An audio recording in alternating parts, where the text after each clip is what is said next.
scorched land, a traumatized wild animal, a firefighter haunted by what he couldn't save. When the massive park fire ignited in Chico's Bidwell Park on July 24, 2024, few could have predicted it would become one of California's most devastating wildfires of the year. Fueled by unusually hot conditions following a wet winter that produced abundant vegetation, the fire eventually consumed over 429,000 acres across Butte and Tehama counties, destroying more than 700 structures and forcing thousands to evacuate. The Feather River Wildlife Rehabilitation Center was already operating beyond capacity that summer. A statewide surge in wildlife injuries from increasingly severe fire seasons had pushed the facility to its limits. For Center Director Dr. Elena Vega, a 15-year veteran of wildlife medicine, the arrival of yet another critical case seemed like just one more challenge in an already overwhelming season. "We have absolutely no space," she explained to Fire Department Liaison Marco Ruiz as he carried in a transport crate. "We've already had to transfer 3 bears to other facilities this week." Marco shook his head. "You'll want to make room for this one, Elena." From the heart of the park, Fire, a firefighter, had found it, trapped under a fallen tree. The rescue was a severely burned bobcat, approximately 2 years old. It had survived the initial firestorm by sheltering in a rocky crevice but was discovered unconscious and gravely injured beneath a fallen oak. Dr. Chen, the center's lead veterinarian, documented the extensive injuries: third-degree burns on all 4 paws, second-degree burns along the right flank, severe smoke inhalation, lung damage, and significant dehydration requiring immediate fluid therapy. "Physically, we can stabilize him," she told Elena after the initial assessment. "But I'm concerned about the psychological trauma.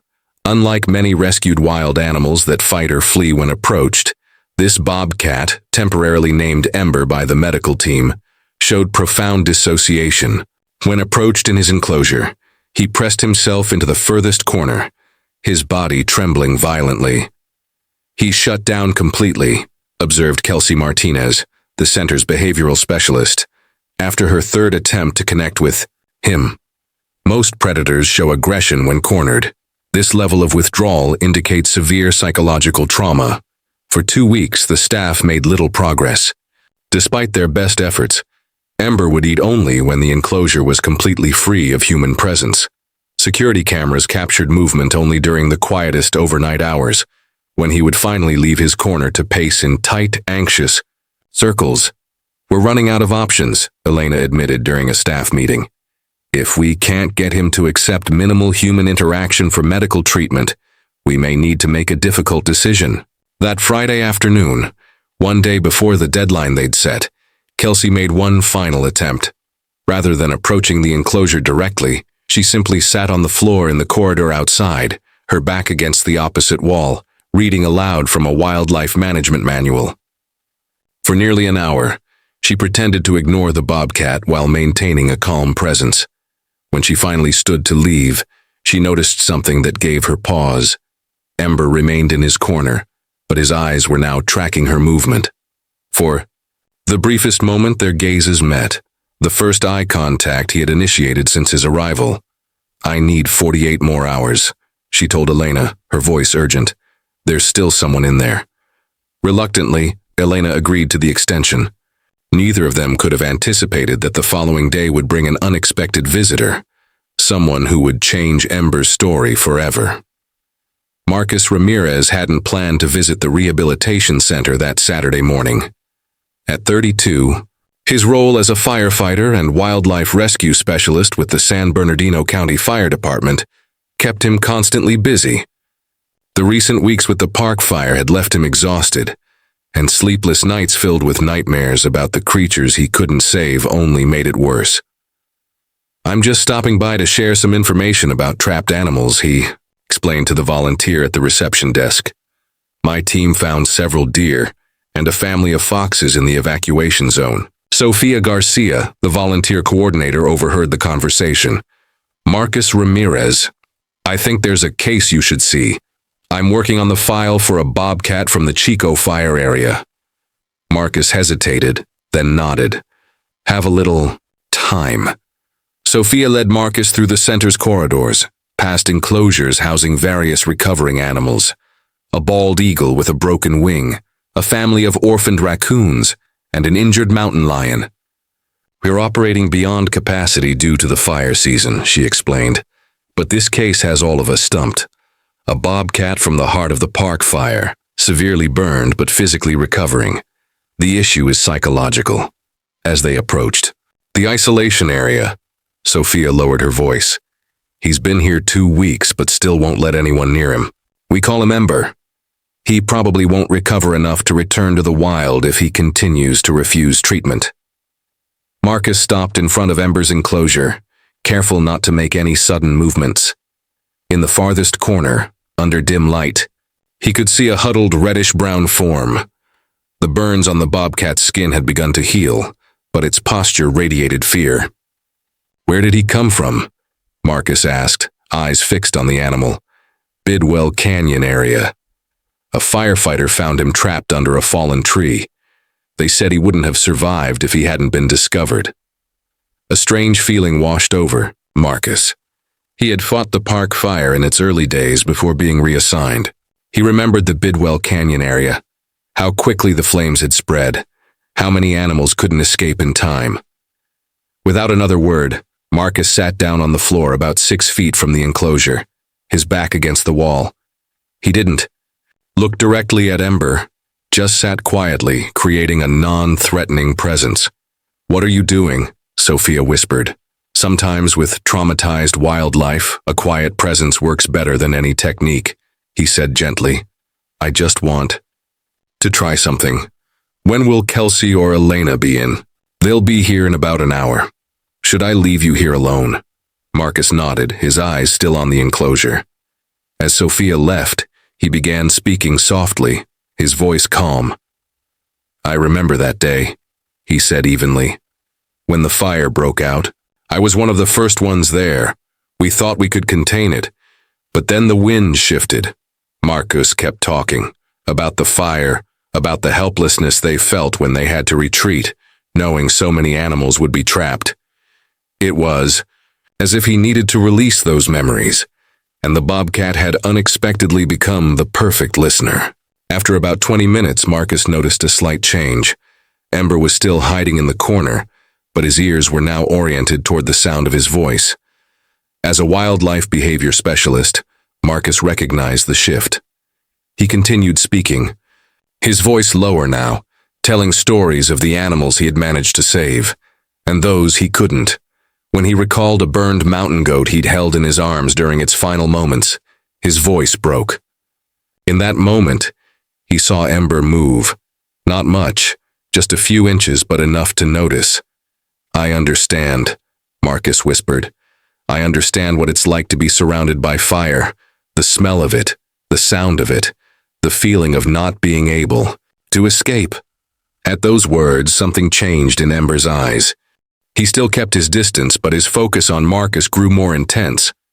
When Elena and Kelsey returned, they stood silently at the threshold, not wanting to disturb the moment.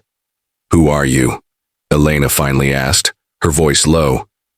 "Marcus Ramirez, firefighter and wildlife rescue specialist from San Bernardino. What did you do with him?" "Just talked. Sometimes that's all they need." Marcus stood up slowly. "Can I come back tomorrow?" "There's something about this bobcat." Elena looked past Marcus to the enclosure for the first time since arriving. Ember wasn't hiding in the darkest corner. He still kept a safe distance, but stood where he could clearly observe Marcus. "Of course," she replied, "but I'm curious. Your firefighter uniform, you're still wearing it from the field?" Marcus nodded. "I just finished my shift." "Why?" Kelsey understood immediately. The scent. Ember might recognize the smell of fire, smoke, and ash, familiar smells from where he had been rescued. Over the next few days, Marcus visited the center whenever he could.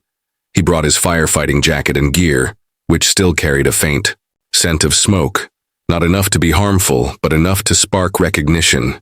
On the third day, as Marcus sat reading outside the enclosure, Ember approached the door for the first time. The bobcat still kept a safe distance, but his golden eyes never left Marcus.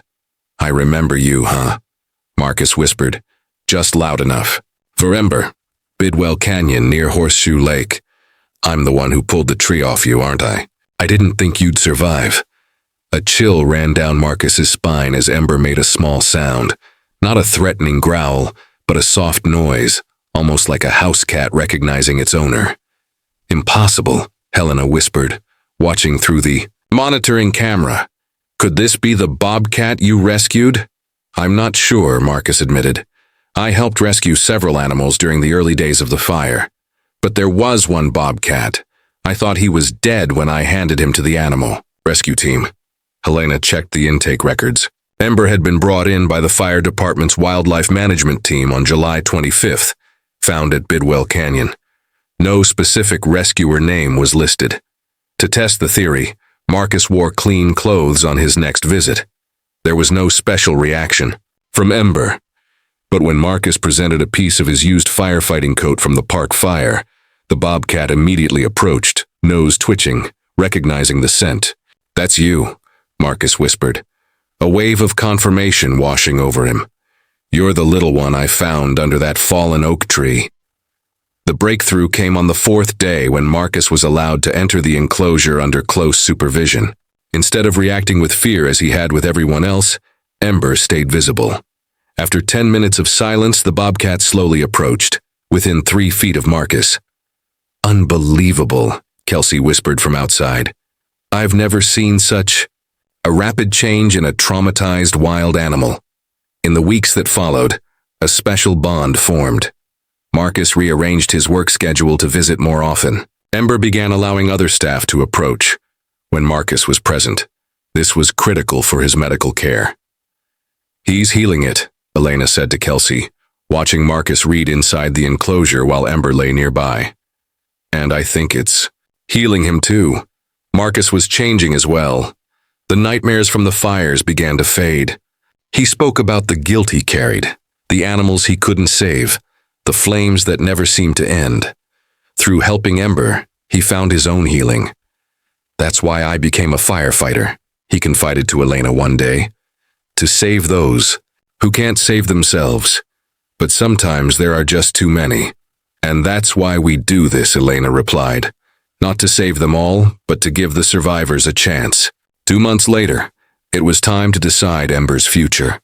His physical wounds had healed, but could he return to the wild? In most cases, our goal is reintegration, Elena explained during the assessment meeting.